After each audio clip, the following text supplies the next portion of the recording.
Why is God gonna lay his vengeance upon Edom? Look at what you have done to blacks and Latinos and Native American Indians, and don't feel no type of sorrow for it.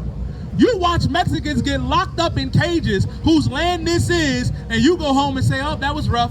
The people you've been learning the Bible from, they've been lying to you. America is going to be something in our history books, and our kids ain't going to believe it, are y'all? They're going to be telling, listen, our baby's going to be looking at us like, you mean to tell me this little orange man that danced like this, he ruled the earth? He ruled the earth. They not going to believe it, because there's going to come a time where you're going to have to serve. And I'm going to get into it. Read. And I will cut off man and beast from it. God said he was going to cut off man and beast from it. There's going to come a day, black, Latino, and First Nation man and woman, where we're going to wake up and it ain't going to not just be no America. It ain't going to be no more oppressors. That's right. I can tell you why you shy for that, man. Right. We're going to wake up one day and Esau is going to be gone. Right. That's right. Read. And I will make it desolation from T-Man. From T-Man. You know who T-Man is? T-Man is a son of Esau, man. T-Man would be the so-called Germans today. A lot of y'all ride around in them little Nazi wagons today. The Volkswagens, the Teslas, I be seeing you. It's a nice car. But guess what? It ain't gonna be no more of that, Aisha. No more Nazi wagons. No more Elon Musk. No more Donald Trump. Keep going. And they of Dedan shall fall by the sword. And of Dedan, another son of Esau. All of them are going to fall by the sword. Because when Christ returns, who is a black man, by the way, when he returns with 200 million angels, guess what? All of the oppressor is going to fall by the sword. Right. And those that don't, you're going to wish you did. Read. Verse 14. And I will lay my vengeance upon Edom. God said he was going to lay his vengeance upon Edom. Why is God going to lay his vengeance upon Edom? Look at what you have done to blacks and Latinos and Native American Indians, and don't feel no type of sorrow for it. You watch Mexicans get locked up in cages whose land this is, and you go home and say, oh, that was rough. Time for bed. You know what I mean? Time for that dry potato salad, Sally.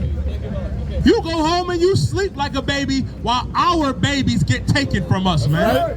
You go home and sleep like one while our babies, we trying to figure out and wonder where they are. Read. By the hand of my people Israel. By the hand of what? Of my people Israel. By the hand of my people Israel. There's going to come a time, right? After all that, we going to put our hands on it. And listen, by the hand of the Most High. And it's not the way you're going to think. I don't want you to think. I don't want you to think you're just going to get snatched up. Aisha is not going to snatch you up. Hoyashwan is not. But understand that. In that day, you're going to have to serve your time. The same way we served our time under you, you're going to have to serve your time under us. Thus saith the Lord. Read on. And they shall do in Edom according to my anger. And listen, and the Bible says that we shall do to Edom and according to my anger. To the anger of the Lord, guess what? We're going to do to you by the hand of our God according to his anger. Because our God is angry with Edom. Our God is angry with the oppressor, man, that calls himself a Jew. Okay. And guess what? Give me Revelation chapter 13 and verse 9. I'm going to show you the big one, Aisha, that's going to happen to blacks and Latinos, man. I'm going to show you the big boy. Because after all that, Aisha, there's going to come a time where the oppressor, I spoke about it earlier, Aria, about you serving your time. Let me show you what serving time and time served is according to God. Read. Revelation chapter 13 and verse 9. If any man have an ear, let him hear. If any man have an ear, let him hear. Read. Verse 10. He that leadeth into captivity shall go into captivity. He that leadeth into captivity shall go into captivity. White man and woman, oppressor, you led blacks and Latinos into slavery. The Bible says if any man what?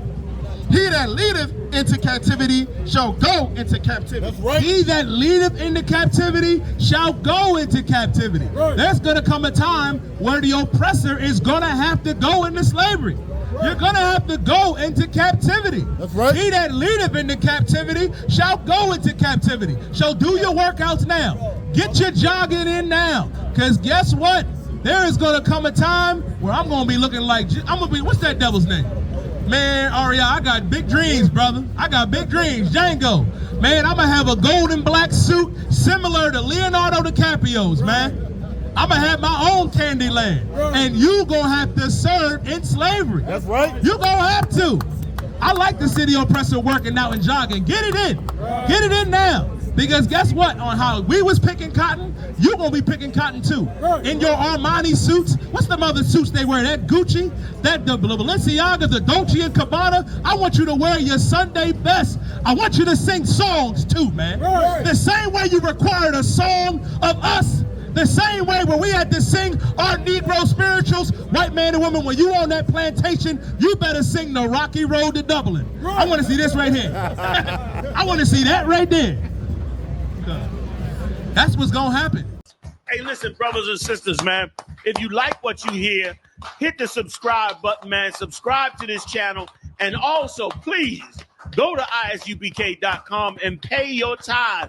Drop me some cash so we can move around this planet like we need to, man, and do the things we need to do. They're one West. They're one West. They're one West. They're one